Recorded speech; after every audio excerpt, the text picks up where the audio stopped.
I'm Michelle Graff. I'm the director of the Quality Improvement Center for Workforce Development, or CWVE. I'm also on the faculty at the University of Nebraska-Lincoln Center on Children, Families, and the Law. I'm joined today by my colleague, Megan Paul.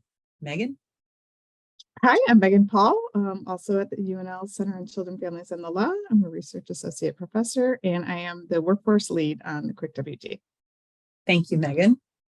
The CWVE is a Children's Bureau-funded initiative which seeks to build knowledge on effective workforce practices in child welfare.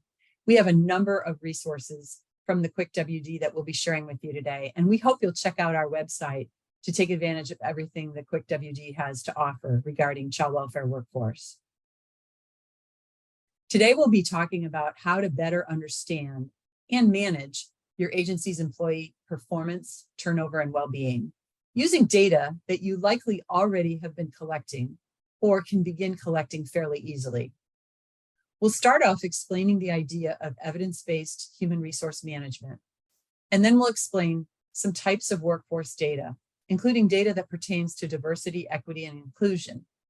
And then we'll walk through a case example to illustrate how you can use some of these data strategies to dig down to better understand your agency's performance, retention, and well-being. Along the way, we'll point you to a number of resources that we've developed that we think are really useful tools for doing this work. So let's get started. Similar to the national current focus in child welfare on evidence-based practices, the approach that we're sharing with you today stems from what's referred to as evidence-based management. But in this case, it's evidence-based human resource management. Evidence-based management is about managerial decision-making and organizational practices being driven by conscientious, explicit, and judicious use of the best available evidence from multiple sources. I'd like to underscore a few key points here. We're talking here about decisions and organizational practices being driven by the best available evidence. So let's talk about what types of evidence we have available that you could draw on in this context. There's 4 major types of evidence that you can draw on for evidence-based management. The first is the scientific literature. At the CWVE, we've created research summaries, which we've called umbrella summaries, and you can use those to get to a very quick, easily understood summary of the key points and advice and what is the level of evidence on a wide variety of workforce topics. The second source of potential evidence is professional expertise among practitioners. And this can refer to specialized knowledge that's acquired through repeated experience and practice.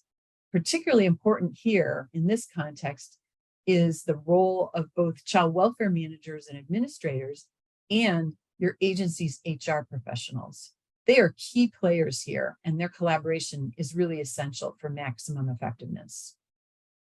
A third potential source of evidence are the values and concerns of your stakeholders, and you're accustomed to taking those into account. Finally, the fourth type of evidence is internal organizational data, the data that you already have or that you can collect within your agency. And that's our focus today, workforce-related data. And we'd like to help you think about how to have that data help drive your managerial decisions and your organizational practices around your workforce challenges. So next, we'll talk about some different kinds of workforce data that you have available to you in your organization that we think can be tremendously important and useful to you in tackling workforce challenges. And there's 3 main categories of workforce outcomes that your agency likely has data on. First is employee performance. Second, employee retention and turnover. And third, employee well-being. All 3 of these are really important outcomes, but it does seem like retention and turnover tend to get the most attention, especially lately. So we want to look at some examples of all 3 types of workforce outcome data. First of all, types of performance. And The point here is to realize that your agency likely has a lot of different data on different kinds of employee performance that could be relevant to helping you decipher your workforce challenges. So here are some examples. On the slide, you'll see training performance, and that could include things like knowledge test scores, skills evaluation scores, field observations, completion of assignments in training, conduct in training. And then job performance data could include things like task quality, timeliness of completing tasks, professional conduct on the job, or how you interact with other employees or the families that you serve, organizational citizenship behavior, how employees contribute to the greater good of the organization, disciplines, and rehires. So all of these are types of performance data that you likely have available to you right now. As far as retention or employee turnover, your agency's information on turnover is actually a lot more layered than just your turnover rate. The first consideration is, well, what even constitutes leaving? What do we even mean by turnover? So employees can leave their position, they can leave their job, their office, a region or area of the state, a division, or leave the entire agency. And these are layered. And you see on the graphic on the slide how these are layered and concentric circles. Obviously, they aren't mutually exclusive, but you'll want to think about exactly what or where employees are leaving and where they're going, because each of these might have different meaning for your agency and how you calculate turnover. Each of these departures means something different. Depending on your goals, some of them may not be as critical. For example, if an employee leaves their job, but they stay within the agency somewhere, that kind of internal turnover can be considered a win because your institution is gaining that knowledge in another position. And so they're not leaving the agency altogether, and their knowledge is still available and contributing to the agency. People often want to advance to get career advancement or expand their skill set. And so that shouldn't be considered a negative. However, every movement out of a position, even if the worker stays in the same job, but they move to another city, for example, or another office, it's a loss to the families that are working with that worker and to the work team. And it has administrative costs as well. So broadly speaking, these distinctions fall into two different categories of turnover, either internal or external. And agencies will often focus on their external turnover, which is very important, but we want to encourage you to also be thinking about internal turnover as well. Beyond the internal and external distinction, there are some other categories of ways of describing turnover. One common distinction to consider is whether the departure is voluntary or involuntary. And by voluntary, we mean that it's initiated by the employee. An involuntary turnover is when it's initiated by the agency. Agencies usually have data to to calculate these two types of turnover. And perhaps you've heard this distinction when your HR folks might provide you with turnover summaries. Another distinction is whether the turnover was avoidable or unavoidable.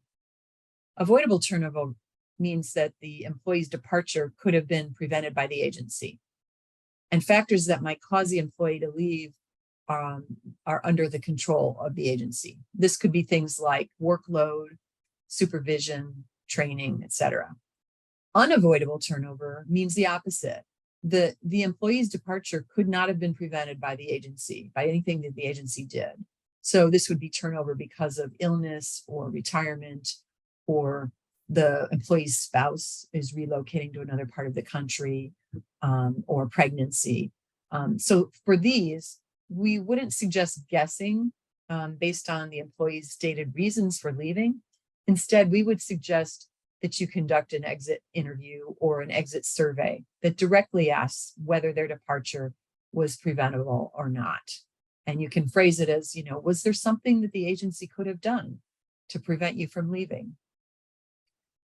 Finally, the last distinction that we consider is whether turnover is functional or dysfunctional. With functional turnover, the employee's departure is a benefit to the agency. And when we say benefit, we mean, it could be a number of ways, but most typically we're defining it as losing someone who's a poor performer. So it's a benefit to the agency that a poor performer has left the agency. Like avoidability, this data for this is typically not just readily available. To measure it, we'd suggest that you ask supervisors to provide you with a few ratings, such as the overall performance of the person and whether they would rehire that person. And that would allow you to determine whether that turnover was functional or dysfunctional. Now, one caveat about functional turnover, although it's good in the sense that poor performers aren't with you anymore, if there's a lot of that happening, it's really not, great for the agency. And so you'll want to explore to figure out what are those underlying reasons. Why are we having so many performers poor performers leaving the agency? Why are there so many poor performers in the first place, right? So you need to look at underlying reasons such as your hiring process or your training, or perhaps your performance expectations, or the way performance is being managed by supervisors. So in summary, who initiated the turnover? Was it under the agency's control? And was it beneficial?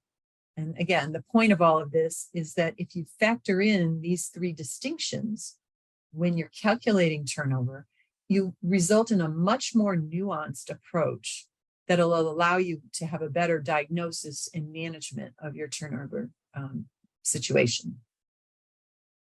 Now, the third category of organizational workforce data is about employee well-being. And there are a wide variety of attitudes and perceptions that you could include when you think about employee well-being. And a number of them are listed here on the slide, such as job satisfaction, secondary trauma, psychological safety, organizational culture, coworker support, the level of civility, feelings of inclusion and fairness, organizational commitment, and others. These are mostly data that an agency would have to capture by doing employee surveys. So these aren't data points that you'll normally just have. You need to actively gather them. You may already be surveying your employees with an annual or semi-annual survey to gain insights on some of these topics. So here's a simple example of how these three types of outcome data can complement each other as you analyze a workforce issue that you might be experiencing. Let's say you wanted to better understand your agency's retention for employees who were recruited to you using three different methods. And let's say they were, website advertising. Another way of recruiting was job fairs. And a third method was through employee recommendations. So you have these three ways that you've recruited employees, and you're asking, what are the outcomes based on the different ways that we recruit employees?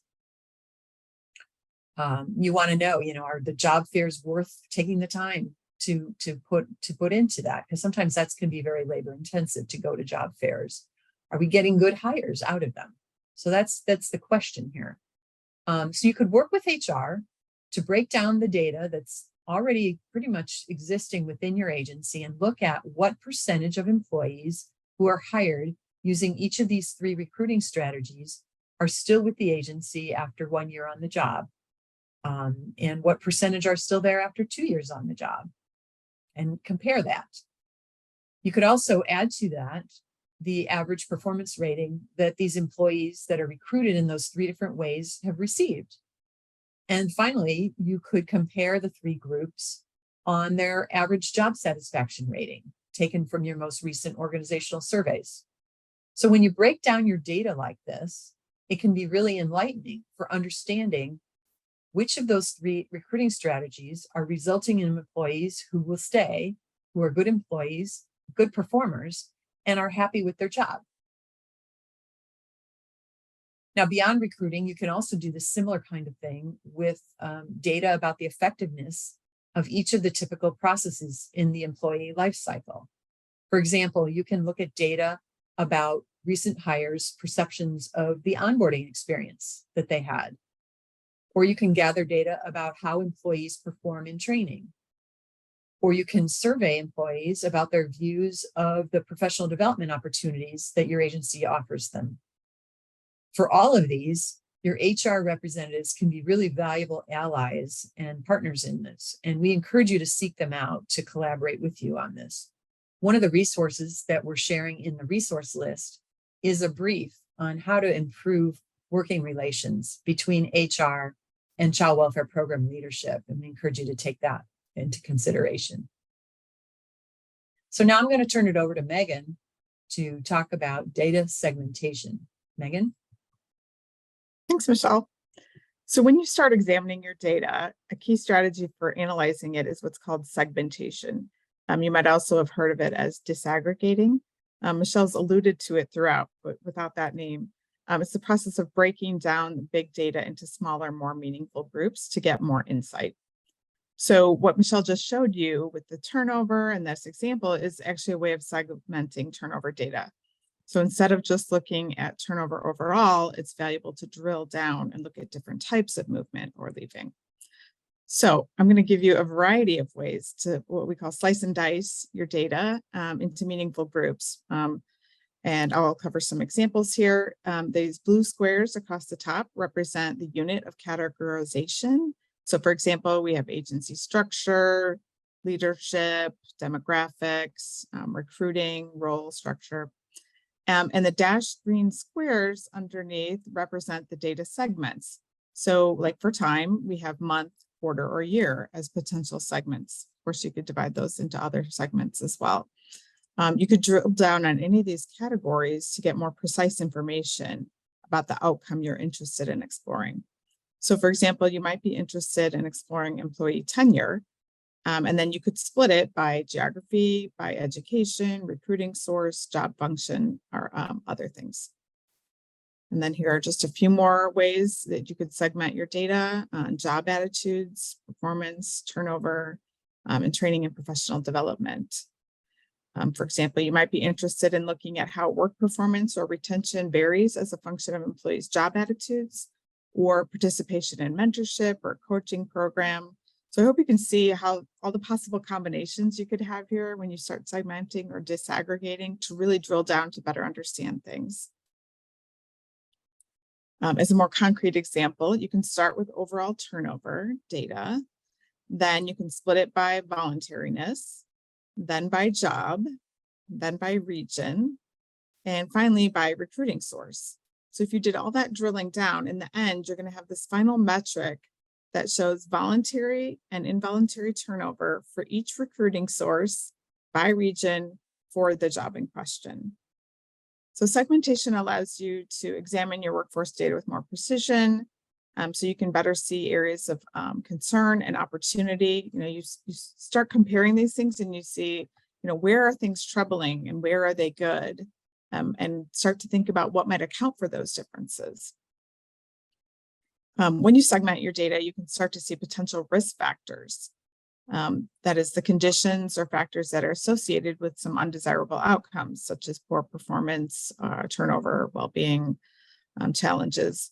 Sometimes these can be root causes that you can directly tackle. So you can start to see, if you did a segmentation, you see an area where something is very problematic, you can start to explore the factors, and you might find some risk factors that you can directly tackle. So like sometimes with like children and families, the workforce related risk factors can't be completely eliminated though, so they can possibly be mitigated, right? So then you're looking for potential protective factors that might offset the risk. So maybe you can't solve the problem, but maybe you can offset the problem. So for example, you might find that the workload and stress are risk factors, and you might have a challenge addressing those. You might be able to include supportive supervision and supportive coworkers that can offset that risk and serve as protective factors. So these are the things that the workforce data can be used to explore, especially when you segment. The last major type of workforce data that I want to share today is diversity, equity, and inclusion data. So here you see our brief definitions. Diversity refers to the degree of differences in composition of your workforce in terms of group or social identities, which I'll elaborate on shortly.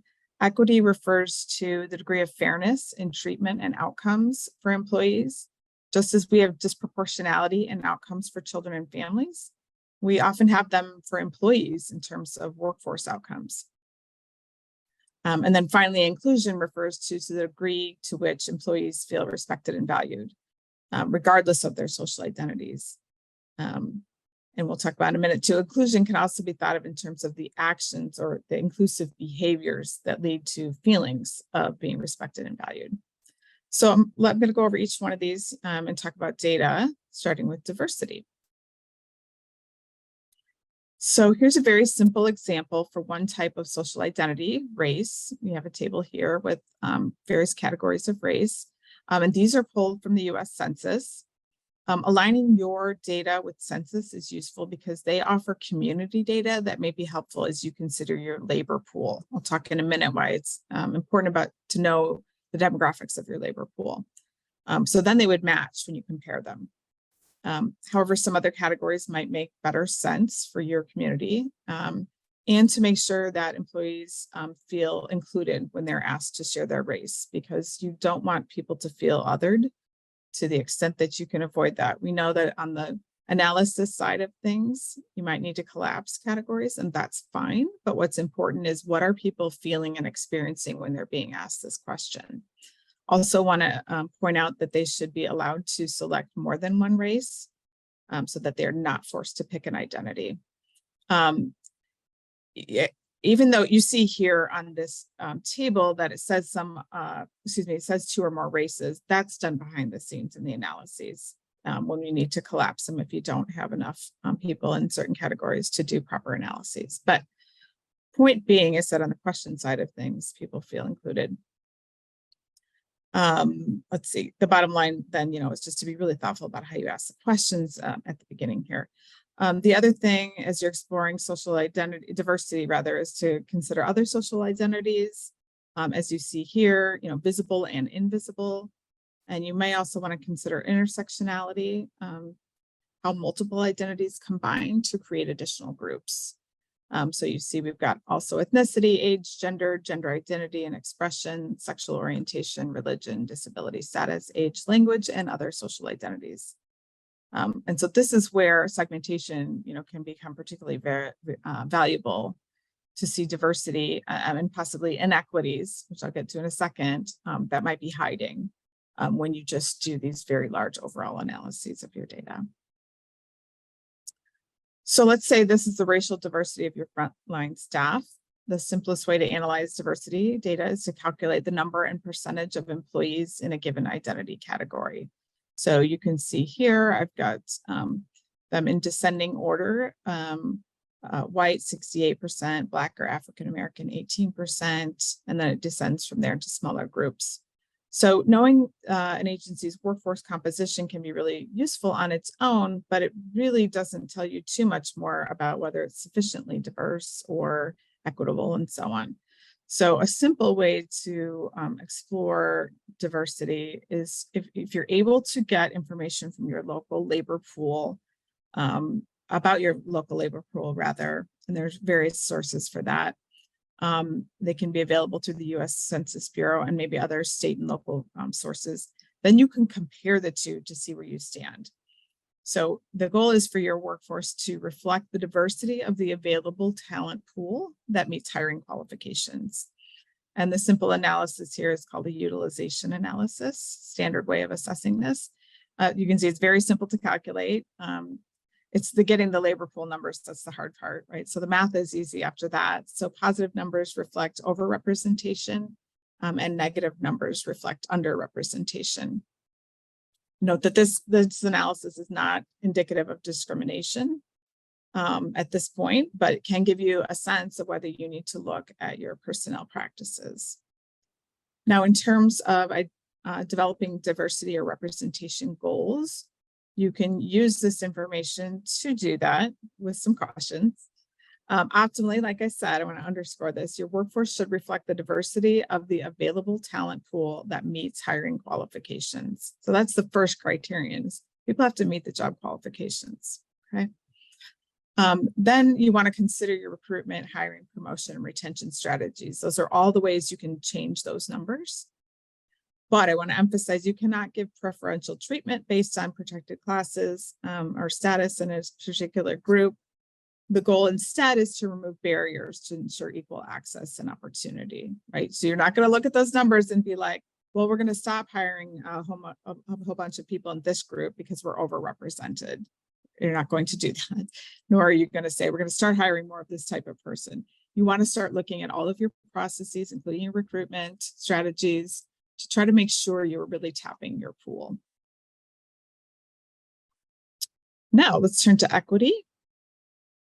So equity is the degree of fairness in treatment, access, opportunity, and outcomes for all employees, with particular attention to those that are members of protected classes. And we have listing a couple here: race, color, age, that is 40 and over age, disability, sex, sexual orientation, gender identity, and pregnancy, religion, and national origin.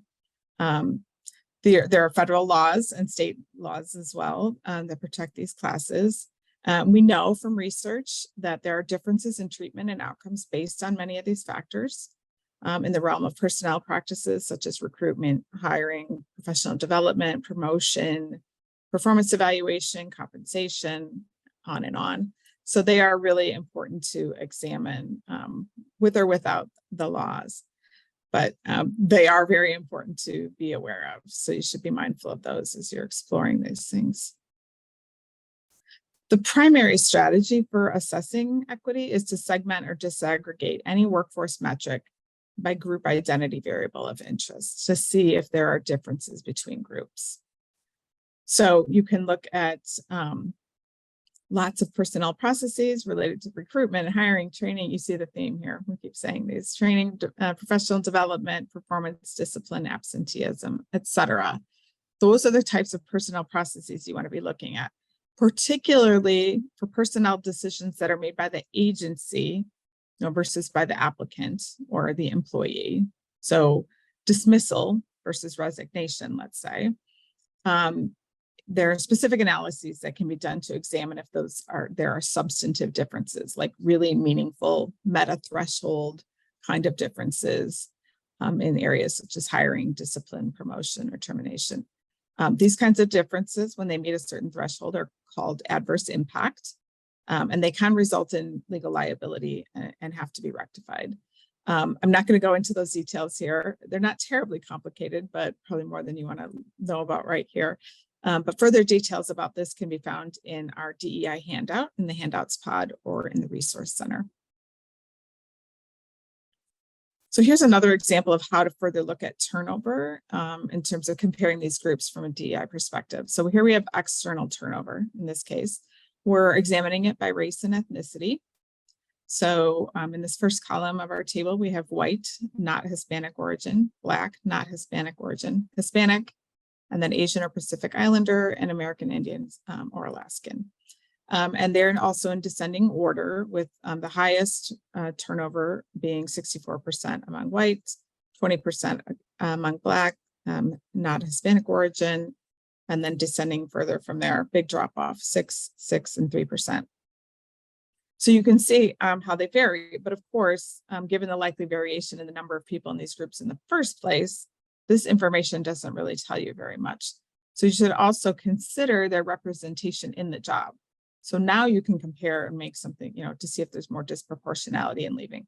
This isn't the most technical and proper analysis, but this gives you, it's an easy thing to look at and interpret pretty quickly. So you can see where there may be disproportionality in leaving. And the most noteworthy findings are in the second row of this table for employees who are Black employees of not Hispanic origin represent 20% of the external turnover, but only 9% of the workforce population. So this would certainly be something to further explore and perhaps get into some more advanced type of analyses to make sure to see what's going on here. In addition to doing a more advanced analysis of adverse impact, you could also look at do more of that segmentation to see if there are some regional differences or some other factors that might account for it. You could always get to the point of even maybe focus groups to really drill down and do some root cause analysis there. Another way to explore equity is to measure applicant or employee perceptions, typically through surveys or focus groups, so not administrative data. So here are some examples of the types of employee perceptions that would be relevant. Michelle already mentioned many of these. These are the employee well-being types of variables, engagement, job satisfaction, stress, organizational commitment. Others are more directly related to matters of equity. So you see there fairness, discrimination, civility, and ostracism that are really getting at the perceptions of equity. And so in all of these, you could gather employee information data and then start breaking it down and doing that segmenting by group identity. So it's really important to gather those as part of the survey and explain to people why you're gathering that information if they're hesitant to share that. So by now you should be thinking about how you could segment survey results to see if there are lots of different ways to explore differences among people. And we encourage you to do that. Last one is inclusion. Again, like I said, that's the degree to which employees feel respected, accepted, supported, and valued regardless of their gender, race, ethnicity, age, disability, other social identities. Again, we want to reiterate that some people, this term has sort of evolved, especially in the last several years. So some think of this as more a reflection of what would be called belonging. That is how people feel. And instead define inclusion in terms of behaviors that leads to these feelings. Regardless, though, which definition you go with, measures of both are pretty limited. So there are a number of belonging measures out there, but they're for community, for family, school, et cetera. So there's not a whole lot on the workforce front, but the handout that we have on this provides a lot more information about it, and definitely encourage you to check it out. So now I'm going to turn to a hypothetical example here to just give you more information, ideas about what this could look like to think about and apply some of the concepts that we've just shared. So here we've got a child welfare agency is concerned about their timely initiation of CPS assessments, as well as the quality of the risk and safety assessments. Turnover is also an ongoing problem, which results in higher caseloads for stayers. No one's heard of this problem, right? So the question is, how can the agency better use workforce data as one means to understand these issues? And I want to emphasize one means to understand these issues because you wouldn't rely on it exclusively. Before we dive into that, I'd like to highlight one of the handouts called a brief workforce needs assessment, which includes many potential questions to consider as you explore your workforce data. So the idea there is to really take your time to be thorough and systematic in understanding your workforce issues, rather than just jumping to attempted solutions. So lots of questions and data to look at. So here, returning to our example, we've got presenting issues. We have some job performance concerns. Remember, Michelle shared a list of those. Specifically here, we've got issues with task quality, with risk and safety assessments, and task timeliness with investigations. We also have turnover as a potential factor. So these are just the presenting issues. We're going to use the example of data to enhance our understanding. So let's zoom out and look at turnover more broadly to illustrate the process of drilling down. So let's say we're focused on the child welfare worker job, all roles. I'm going to give some annual turnover rates here because they're easiest for people to interpret, but you may want to focus on shorter, more recent periods of time, depending on the duration of this problem. So for the sake of illustration, I'm going to use annual turnover rates. So the external turnover rate is 25%, the internal is 16%, leading to a total turnover rate for this job of 41%. So that's the rate of the kind of turnover that can affect children and families, and very likely affects coworkers, supervisors, and HR as well. So let's drill into that a little further. So we'll start with the breakdown for external turnover. Here you see both the number and percentage of people in each category. So for you see in the first row, we have resignation as a type of turnover. There's a large portion there, 42% is due to resignation, people choosing to leave, which is pretty common, right? Not maybe that number, but that's the top reason. A small amount is due to retirement, 5%, and 14% is due to people being dismissed, that is terminated.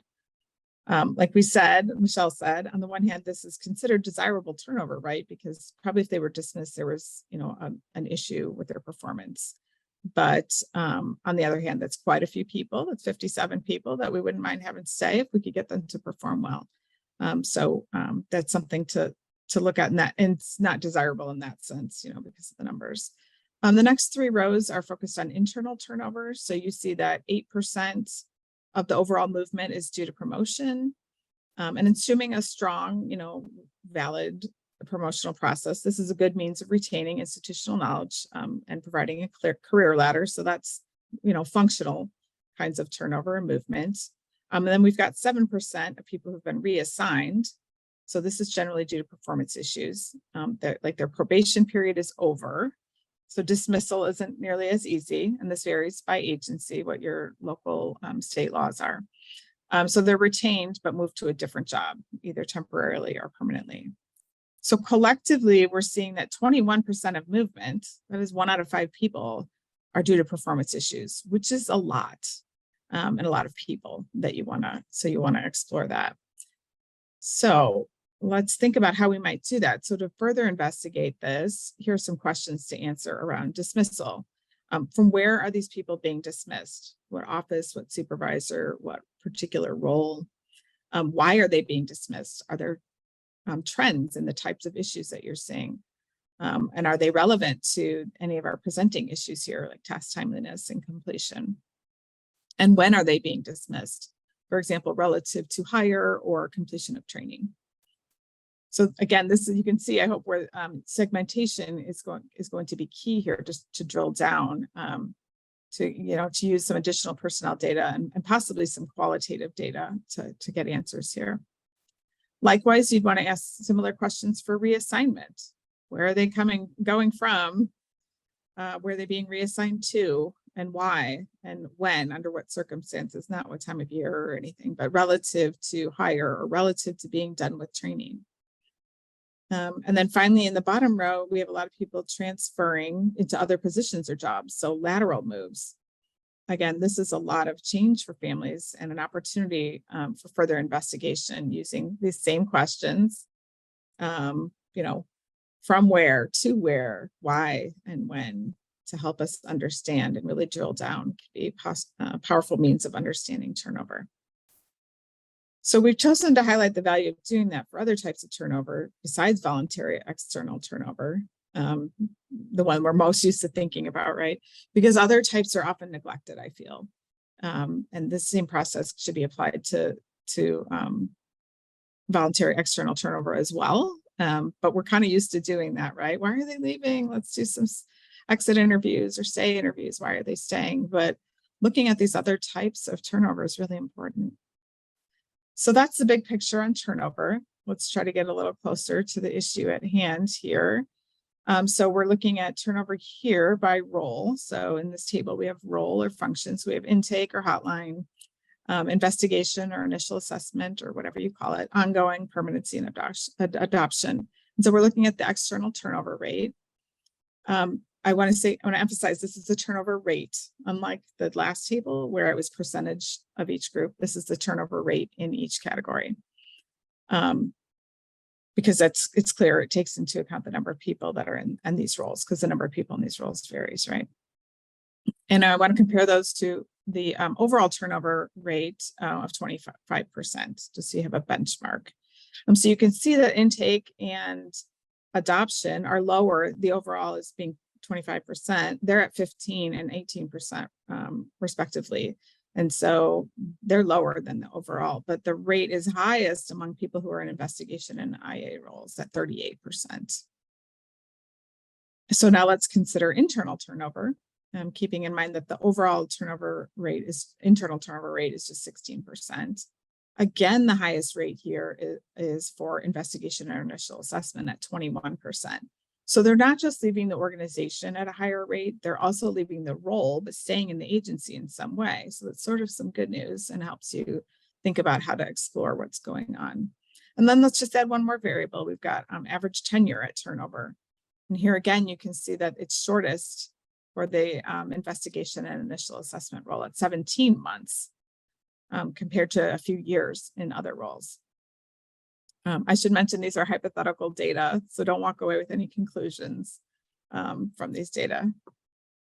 Based on a true story, but adapted here. So don't walk away saying you've heard some data about this. So collectively, we've established that the movement is more problematic in the role in question in our scenario. So, and there's more we could look at with the right data. You could further break down the external and internal rates and look at specific types of movement, and that might tell you more. So again, we're hoping you can, if you're really into this, you can start to think of, what about this? What about this? I would want to know this other thing. So, data leads to more questions, which leads to more analysis and more data to really get some answers. You could also switch from your administrative data to data around employee experiences. Given that we see retention differences based on their role, we could look at employee perceptions of their perceived fit within their job. And my hypothetical example that just happens to work out, on a 5-point rating scale, you could see that the average rating of fit is lowest for the investigation and initial assessment role. So that would be something to further explore. Likewise, you could add supervisor support ratings. Again, in my hypothetical example, it works out well here that the average supervisor support rating is lowest among this in this role and higher in others. And finally, you could do burnout, which is highest here in this role. And then you could segment further, perhaps by geography or employee demographics. So we're not going to go into it further here, but you could also look into your 2 performance metrics: timeliness of initiation of investigation and quality of assessments, and look at both administrative data and qualitative data for employees about the barriers they're encountering. So again, the point here is to use your data to do a thorough diagnosis of workforce issues before making decisions about how to handle them. And I just want to underscore again that you'll want to work with HR for all of that. By all means, please don't just send everyone to training, which is a common strategy for performance issues, because a lot of these issues are not due to lack of knowledge or skill. Michelle? Thanks, Megan. So we know that was a lot of information. The good news is that we have a lot of takeaway resources, which you can find in the handouts pod or in the resource center. And again, we want to really encourage you to check those out. Megan already mentioned the needs assessment guide. And in addition to that, we have greater details on how to do that data segmentation that she illustrated. We have a great handout on a variety of workforce metrics. There's one on measuring DEI, and there are a number of resources on measuring turnover. Some of these are written resources, white papers or short documents, but we also have some videos. And so if you enjoy watching short videos on some of these topics, we have those available as well. If you have found any of these ideas potentially useful for your organization, we really want to encourage you to refer to the resources and also to check out the QuickWD website, quick-wd.org, for many other workforce resources. So our call to action, finally, our call to action to you is this. First, we encourage you to adopt an evidence-based management approach to exploring and addressing your workforce issues. Among other approaches, really try to make the most of your workforce data. And in order to do that effectively, you'll want to partner with your HR folks. They can help you identify what data are available, and they can help you use that data to inform your decision making. If they aren't currently available, you can work with HR to figure out how to start collecting the data that might be most useful to you. So thank you so much for taking the time to join us. We hope you'll enjoy the upcoming CWVE sessions and have a great day.